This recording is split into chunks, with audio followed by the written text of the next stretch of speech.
In today's video, I'm going to show you how a handmade pair of shoes are constructed.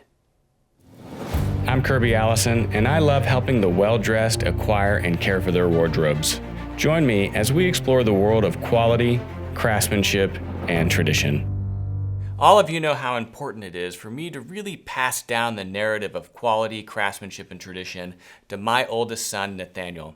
You've all seen me sit down with Nathaniel every Father's Day to shine a pair of shoes together, and teaching him how to care for his things is really an important aspect of how I want to raise Nathaniel. Now, a good friend of mine, Eric Norman, is a new shoemaker that has just come back to Texas, incredibly talented, and he's seen these videos and offered to actually make a pair of handmade, hand-welted shoes for Nathaniel for him as a gift, and really as a favor to me. Now, I had no expectation of what was actually going to come out of this, but I have to say that I've been absolutely blown away by these shoes and just how fantastic of a job Eric has done. So I actually wanted to sit down and film this video and really show these shoes to you, and not just all the elements of quality and craftsmanship that he was able to put into these, but also the videos and photographs he took of the process of making them. Now again, these are a pair of shoes for a 6-year-old, and so never in your right mind would you actually carve a handmade, bespoke last for someone that everyone knows is probably going to grow out of a pair of shoes, in as little as 3 to 6 months. So what we did is I called up my friends at Springline, based in Northampton in the United Kingdom, who does all of the stock lasts for most of the English shoe trade, and they were actually able to pull just a generic stock last in Nathaniel's size and have this turned. So this is a stock last that is just like the wooden last that Edward Green or Gaziano and Girling would have made for their shoes, except shrunk for a 6-year-old. So this is an EU size 32. So we chose a size that was a little bit large for Nathaniel so that he would have room to grow into these shoes. Now this is a very special pair of shoes. It's a pair that I really would like for him to be able to wear for as long as possible. And so having the last a little bit large is one way that we're helping extend the lifetime. But another thing that we devised with this pair of shoes that was a little bit creative on Eric's part was actually having an extra thick insole put into the shoe that as his foot grows that we can remove to extend the lifetime even further. Now, all that said, this really was an exercise about quality, craftsmanship, and tradition, more than it was anything else. And Eric blew me away. I mean, he far exceeded my expectations with how he was able to make these shoes. And there's a few elements here that I just want to show to you because I'm just really so impressed and so proud of how well it was done. Now, first and foremost, the style that we chose to have these shoes made in was a traditional English derby. Now, derbies have open facing to the lacing, and traditionally a schoolboy or a child's shoe would be made with the derby because as the foot grows, you're able to open up that lacing more than with the traditional Oxford. So it's really all about longevity and allowing the child to be able to wear these shoes for as long as possible. So the design of this pattern is actually based off of a derby from Yohei Fukuda in Japan. Eric actually trained in Japan, so a lot of his inspirations are Japanese. And you can see that this is an absolutely beautiful design as a derby. It kind of sweeps forward. It has this element right here that is hand sewn, and in order to keep this facing connected to the upper. And the design of these shoes, even though we're using a stock last, really was exceptional. You can see that the pattern is asymmetric. It rises up higher on the interior of the shoe than it does on the outside. It's clipped at the heel. It has a beautiful single piece back. And then looking at the bottoms, I mean, his bottom work is really absolutely superb and far exceeded what I ever would have expected on a pair of shoes so small.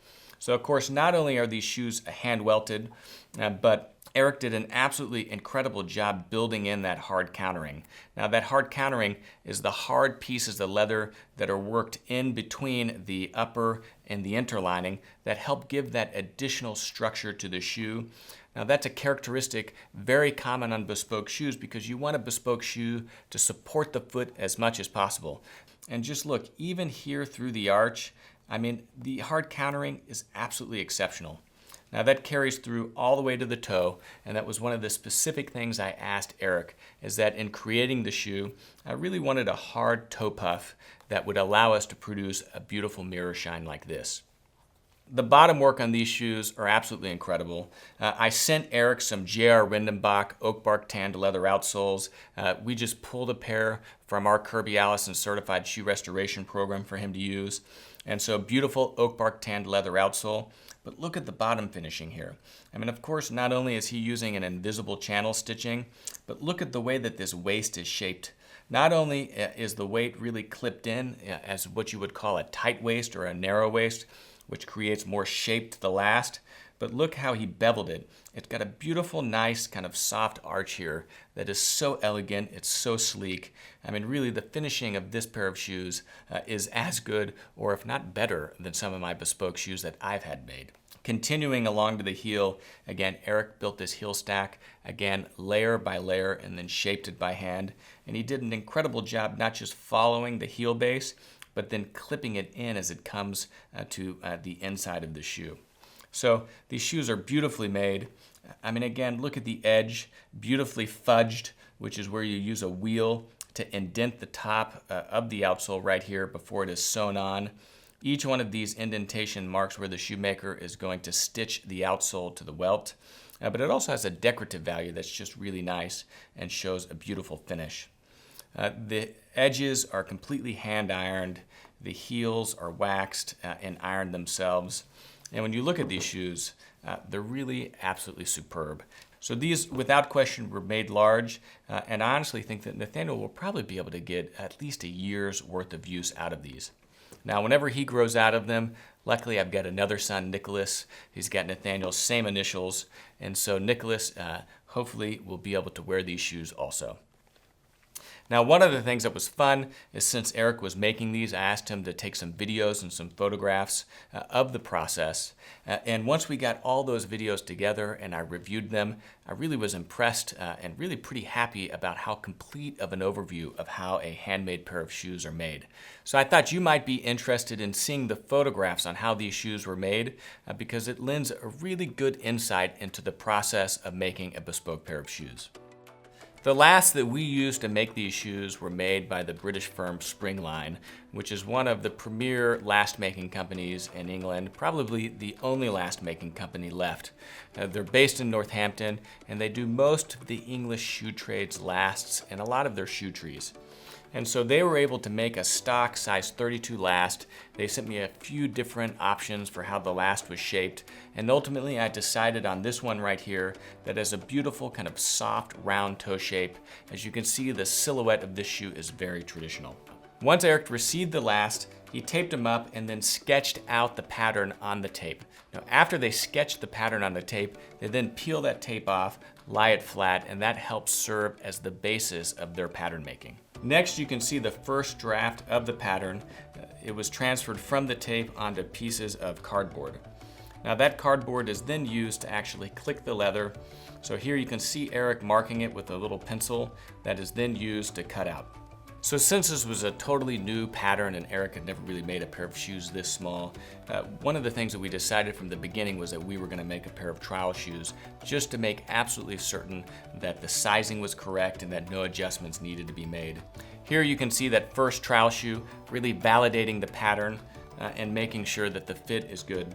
So Nathaniel and I, on one weekend, we drove down to Austin, which is close to where Eric lives, and we met with him in a hotel for the trial fitting. Now this was really fun to see Nathaniel be able to sit down with Eric, a good friend of mine, and try on a pair of shoes that Eric was making for him. During that process, we discovered really quite quickly that the pattern was absolutely fantastic, but that we needed to add a little bit of additional filling to the inside of the shoe in order to reduce some of the extra room. And so that was the idea for that really padded extra insole. Now, after the pattern and the fit had been validated, now it was time for Eric to return to his workshop and begin to work on the actual pair of shoes. Now, one of the first things that all shoemakers start with is the insole. And so here you can see Eric has trimmed out that insole, he nailed it to the last, and then began to actually carve out the channel from that insole through which the welt stitching is done. So in a handmade, hand-welted pair of shoes, really all of the different pieces of the pattern are being sewn through that insole, really holding it together. That is, for all intents and purposes, the spine of the shoe, and it's incredibly important. Here you can see where Eric is preparing those holes through that channel so that whenever he is sewing all this together, those holes are already formed. And you can see the insole has been fully prepared. You've got that channel carved in there. You've got all the holes punched through.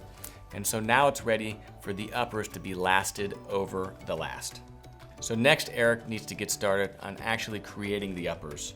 So here he's cutting out the inner lining by hand. So again, using the same pattern pieces as the outer leather, he's cutting the inner lining out. Now once the interlining and the uppers are clicked, now it's time to sew it all together. Now there's 3 pieces of leather that really comprise the upper of his shoe. You've got the upper, which is that outer black leather. You've got the hard stiffeners or the hard counters, which are the hard pieces of the leather that give that structure. And then you have the interlining. And here you can see Eric sewing this together with a single needle machine. After it's done, you can see the prepared uppers ready to be lasted over the last. So the upper is then mounted on the last. That's done by stretching it over the last and then nailing it to the bottom. The function of the nails is to hold all those pieces of leather together so that the shoemaker can then stitch it all together through the welt. Now the welt is that thin strip of leather that runs along the perimeter of the shoe on the bottom, through which all of these pieces of leather are sewn together. The welt thread, whenever a shoemaker is hand welting a pair of shoes, is going through the upper, any hard countering, the interlining, and the insole. So it's holding all those pieces of leather together. Now that is the foundation of a hand welted or bespoke pair of shoes. Here you can see the toe puff. So again, that's the extra piece of leather that forms that hard area. It's being shaped by hand. Here you can see Eric shaping and filing that toe puff by hand.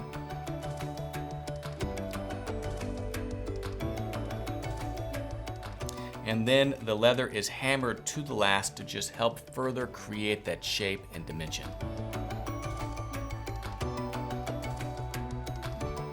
One of the things that I love about a bespoke pair of shoes is all of the handwork that goes into its creation. Things like hammering the leather to the last are just these obscure, kind of archaic methods that really make a bespoke pair of shoes so special and so beautiful. Okay, so now that the upper has been fully stretched over the shoe, most shoemakers will wrap the uppers in some protective plastic to prevent any damage to the uppers during the welting process. Now it's time for the fun part and one of the most difficult and important parts of bespoke shoemaking, and that is the hand welting. Here you can see Eric working at his bench where he's taking that welt thread and sewing it through the welt, which is that thin leather strip that runs around the perimeter and connects all those pieces of leather together. Once the bottoms are prepared, then a leather outsole is glued to the bottom of the shoe before being hand stitched. So this is that fudging wheel that I mentioned earlier in the video. The fudging wheel marks where the sole will be sewn to the welt. Now Eric is carving the invisible channel into the outsole that is then peeled back and through which the outsole is sewn to the welt. Once that is completed, that invisible channel is then pushed back down and glued to create an absolutely beautiful, smooth finish to the bottom of the shoe. So now the outsole has been finished and the heel stack needs to be built up. Here you can see where Eric is cutting out individual pieces of layers that are being stacked together to form the heel block. Eric is doing this completely by hand, layer by layer. And so here we have, it's an almost finished shoe. The only thing left at this point is the finishing, where the edges are sanded down with glass to create a smooth finish. They're then hand ironed, which again is going to further smooth that surface of the edge.